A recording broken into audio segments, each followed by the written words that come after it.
Boa tarde. Vamos prosseguir com o estudo e este item intitula-se Enfermidade e Cura. Mas antes, vamos sossegar um pouquinho.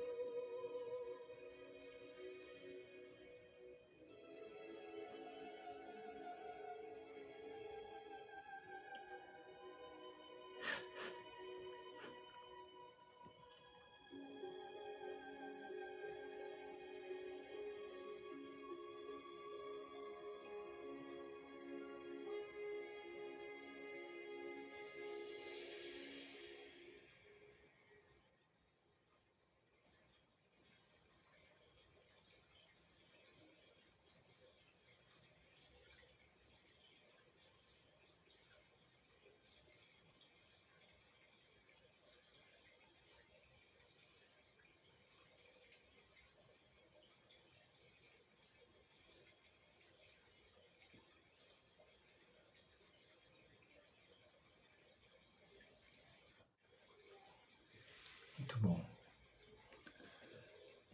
Joana, ela inicia o estudo deste item do capítulo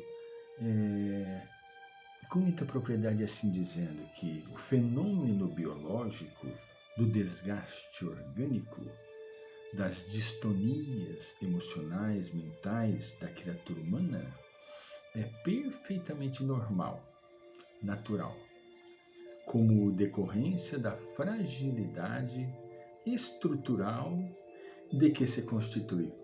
Nós não somos, na verdade, criaturas constituídas de uma formação biológica extremamente resistente. Não somos. Nós estamos resgatando.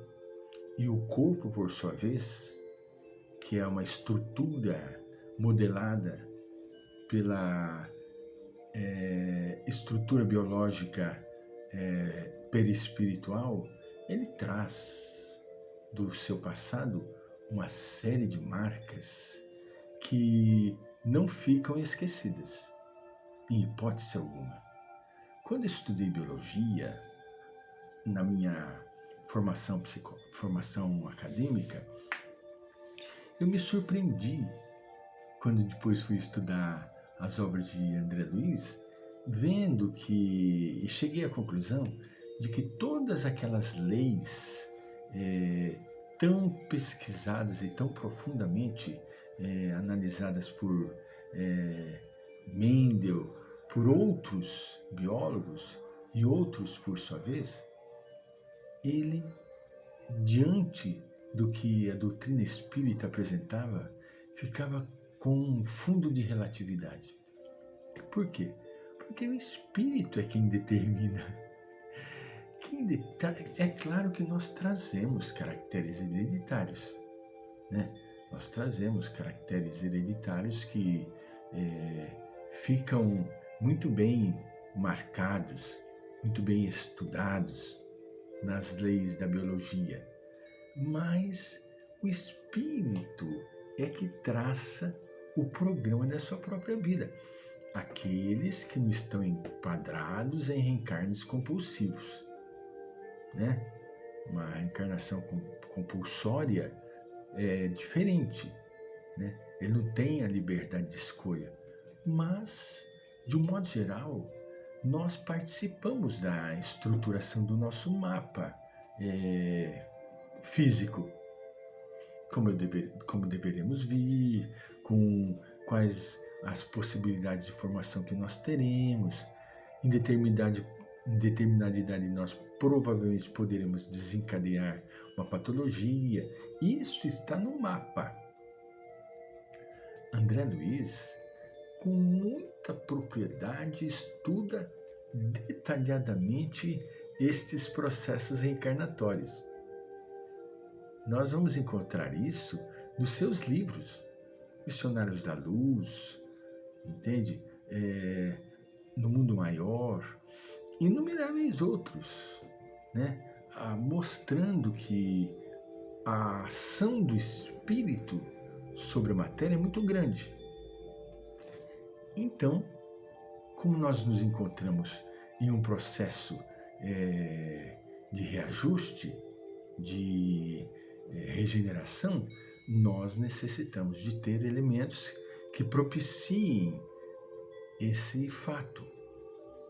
E esses elementos que nós necessitamos ter são limitações físicas, limitações orgânicas.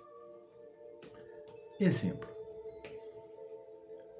fulano tem uma vida normal, caminha normal, se alimenta, digestão normal, funcionamento renal normal, pulmonar normal, mas em determinada idade, o indivíduo começa a apresentar um distúrbio respiratório pulmonar.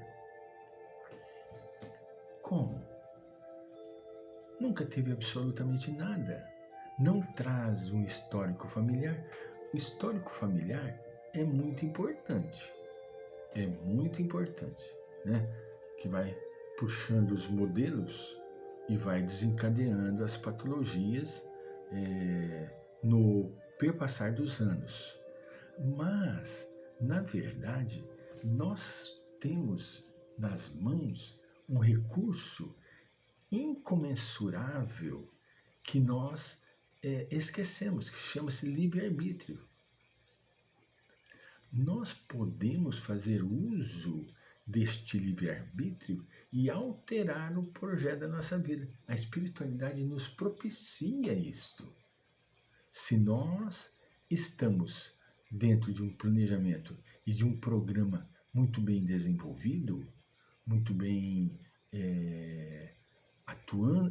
atuante positivamente na vida, o que acontece?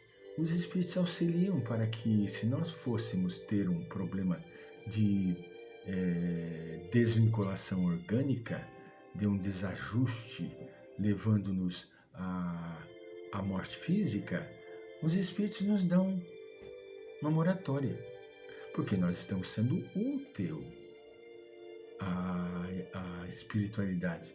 O nosso papel no contexto da comunidade está sendo importante. Entende?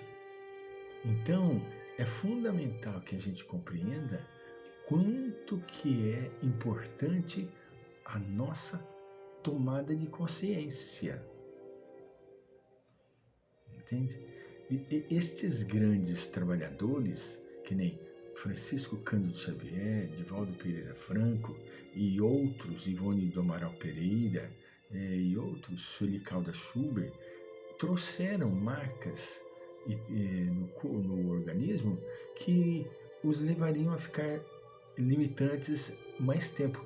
Eu me lembro, em uma palestra do Divaldo, em minha cidade, que quando eu estive próximo dele para conversar, ele falou: me perdoa, eu estou com uma dor imensa no peito, que era angina pectoris, que ele sofria.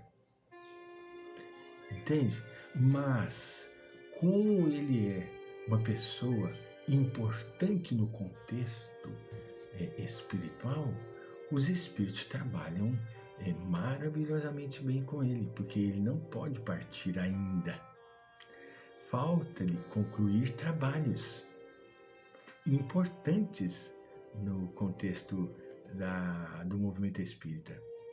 Então, caríssimos, nós precisamos entender que o corpo ele é limitado. E a doença, a enfermidade surge. O meio de nós estabelecermos a cura está nas nossas mãos, a não ser um caso degenerativo, né?